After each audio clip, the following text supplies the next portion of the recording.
Señor presidente, señor secretario, muchas gracias por sus palabras. Secretario, canciller, compañeros y compañeras, queridos periodistas y audiencia en general, vamos a presentar, para dar contexto, el informe técnico que presentamos ayer y voy a comentar algunos detalles específicos. Este es el corte de ayer por la tarde. Tenemos en el panorama internacional, lo que ha venido ocurriendo es que la región de América progresivamente tiene la mayor proporción de casos acumulados comparado con Europa, que ya empieza a tener una reducción de la carga diaria de enfermedad. Tenemos prácticamente 3 millones de personas que han tenido enfermedad por COVID, 2.878.000, y la letalidad se ha mantenido relativamente estable en las últimas 3 días con 6.9%, pero además tenemos que la proporción de personas que tienen enfermedad en los últimos 14 días se ha reducido también importantemente. Y recordarles que esto es importante porque la carga de enfermedad, el motor de la epidemia son los casos de los últimos 14 días, son las personas que son contagiantes. Desde luego se han descrito personas que permanecen por más tiempo contagiantes, pero son las menos, la gran mayoría son en los 14 días. En cambio, la carga de histórica o acumulada de personas que han tenido enfermedad, la suma de casos, se vuelve una buena noticia si partimos del supuesto de que se está desarrollando inmunidad. Y también hemos dejado en claro que estamos al tanto de la evidencia científica nacional y mundial, en el sentido de que no existe todavía una demostración directa de que este virus cause inmunidad, pero por analogía con lo que ocurre con otros coronavirus y otros virus respiratorios, asumimos que va a crear inmunidad. Y es todavía un motivo de investigación científica el conocer el momento después de la infección en que empiezan a aumentar las concentraciones de anticuerpos contra el coronavirus en la sangre de las personas que se infectan y enferman, y también si estos anticuerpos son de carácter neutralizante. Esto lo que quiere decir es que los anticuerpos puedan inhibir, detener la replicación del virus, o simplemente es una reacción más genérica. La siguiente. En el panorama nacional tenemos en forma acumulativa 15.529 personas que desde el 28 de febrero, fecha del primer caso detectado en México, han tenido enfermedad por coronavirus y han sido confirmadas, pero en los últimos 14 días 5.009 personas han presentado nuevas enfermedad. Entonces, estos 5.009 son los que son de interés particular, porque es la epidemia activa. Desafortunadamente, 1.434 personas han perdido la vida por haber padecido la forma grave de COVID, la enfermedad causada por el nuevo coronavirus, y más de 70.000 personas han sido detectadas en su momento como casos sospechosos, estudiadas con las pruebas de laboratorio, y se ha verificado que de esas 71.000 o más de 71.000 son las 15.000 las que han tenido la enfermedad. La siguiente. Estos dos primeros mapa y gráfica es la carga acumulada. Es de interés porque relata la historia de cómo va ocurriendo la epidemia en México, pero insisto, contar los casos acumulados tiene poco sentido de información en términos de lo que está ocurriendo respecto al riesgo que tenemos de tener la enfermedad, porque la gran mayoría son personas que ya se recuperaron y algunas pocas, desafortunadamente, que perdieron la vida. La siguiente, se ve la misma información que en el mapa, que es cómo se ha ido presentando en forma acumulativa la enfermedad por entidad federativa, con la Ciudad de México la que ha tenido la mayor cantidad de casos. Por razones obvias es la zona más poblada, pero también al ser la zona más poblada es la que tiene la mayor eficiencia de transmisión y de contagios. La siguiente muestra, en cambio, los 5.009 personas que en los últimos 14 días han tenido la enfermedad, y esto permite distinguir con mayor claridad cuál es la dinámica de transmisión que existe en las distintas entidades federativas. Vemos que hay 5 zonas del país que son de mayor interés respecto a la intensidad de transmisión, la zona metropolitana del Valle de México, que es la Ciudad de México y los municipios conurbados en el Estado de México, la zona de Baja California, particularmente las dos ciudades principales del norte, Mexicali y Tijuana, también en la zona de Cancún, el municipio de Benito Juárez, aunque ahí aparece pintado de amarillo todo Quintana Roo, en realidad la transmisión es en este municipio de Benito Juárez. En el caso de Tabasco tenemos varios municipios de distinto tamaño que tienen también propagación dispersa. La siguiente se muestra en forma gráfica: Ciudad de México, Estado de México, Tabasco y Sinaloa, los estados que tienen mayor transmisión. En el caso de Sinaloa es particularmente Culiacán.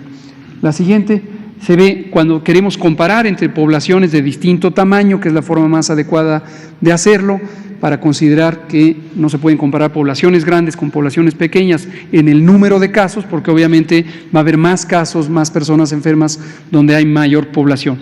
Se usa la tasa de incidencia. Esta es una medida de uso muy común en epidemiología que permite comparar a poblaciones de distinto tamaño respecto a la intensidad de un fenómeno nuevo, en este caso las personas que tienen COVID.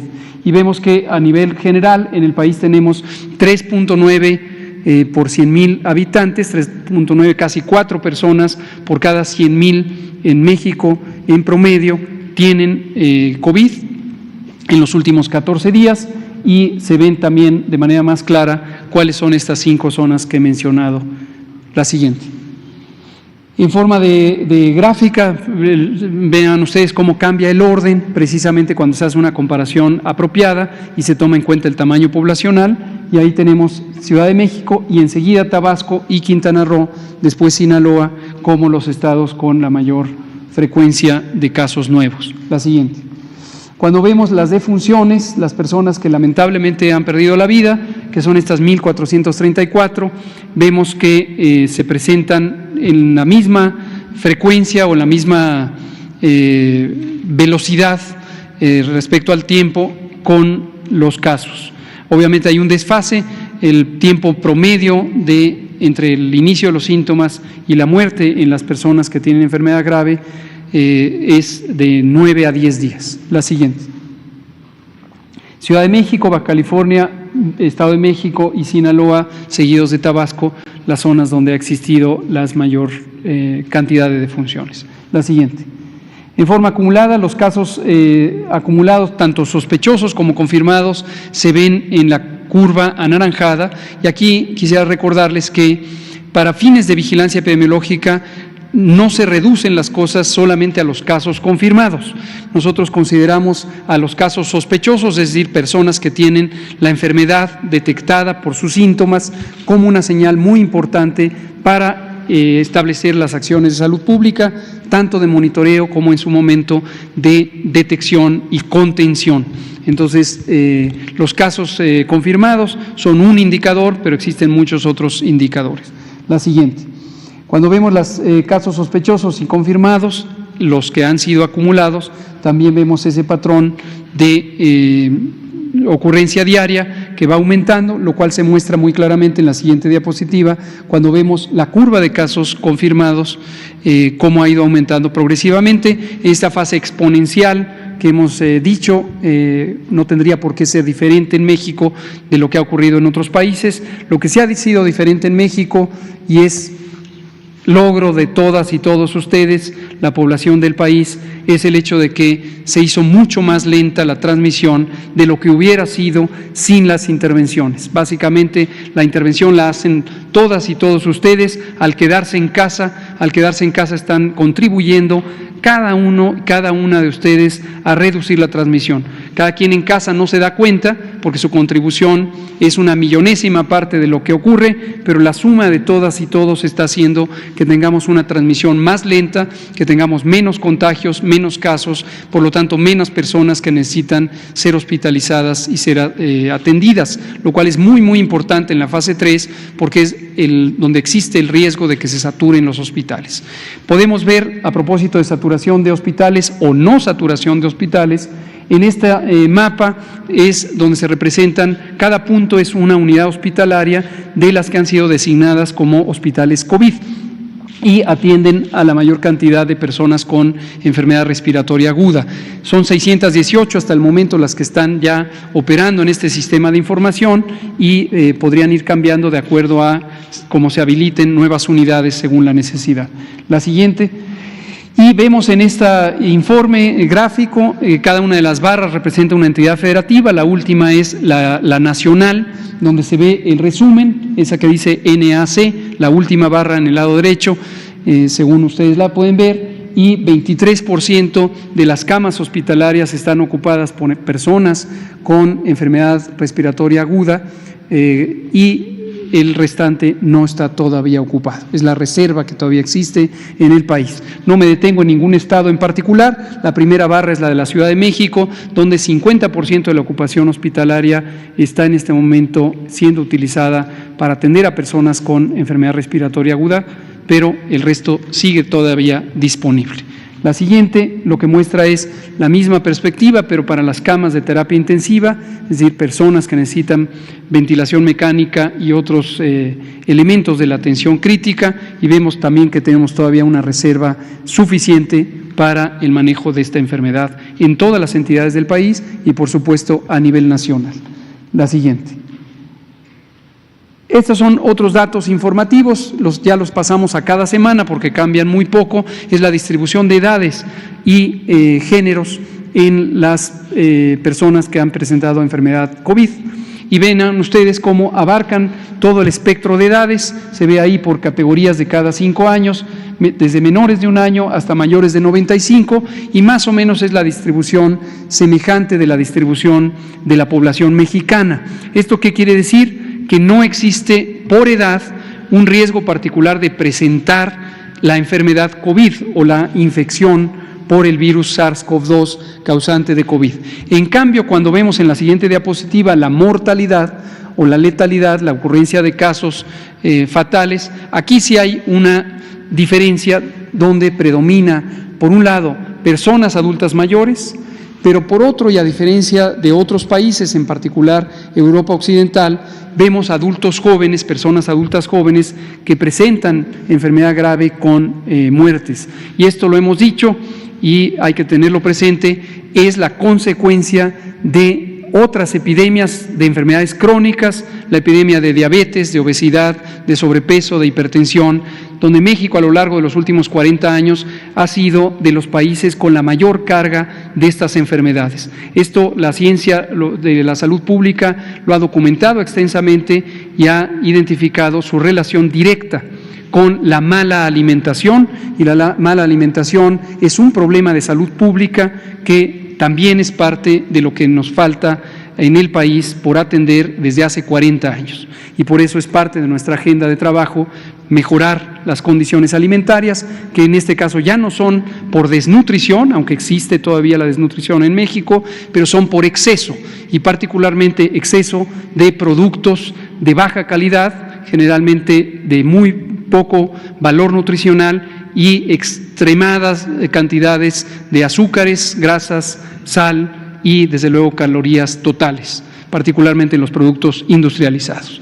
La siguiente muestra un elemento que puede causar y debería posiblemente causar optimismo, y es conforme las personas tienen COVID y 80% de ellas tienen COVID leve, se recuperan, y las personas recuperadas, si asumimos que este virus va a causar inmunidad, al final nos van a ayudar a construir lo que se llama técnicamente inmunidad de rebaño, es decir, la posibilidad de que haya una proporción muy grande de personas que ya no se pueden infectar porque tienen inmunidad, y entonces eso es el freno de la epidemia. Esta epidemia, recordémoslo, para esta enfermedad no existe un tratamiento específico contra el virus y tampoco existe una vacuna todavía, y posiblemente no va a existir una vacuna en los próximos 2 a 3 años, en el mejor de los casos.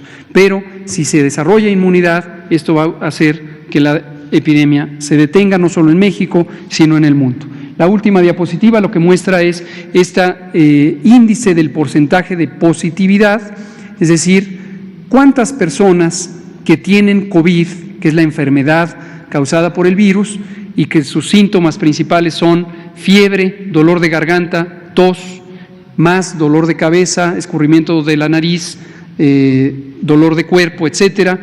¿Cuántas de las personas que tienen esas características, ese síndrome clínico, resultan positivas al virus cuando se hace la prueba de laboratorio?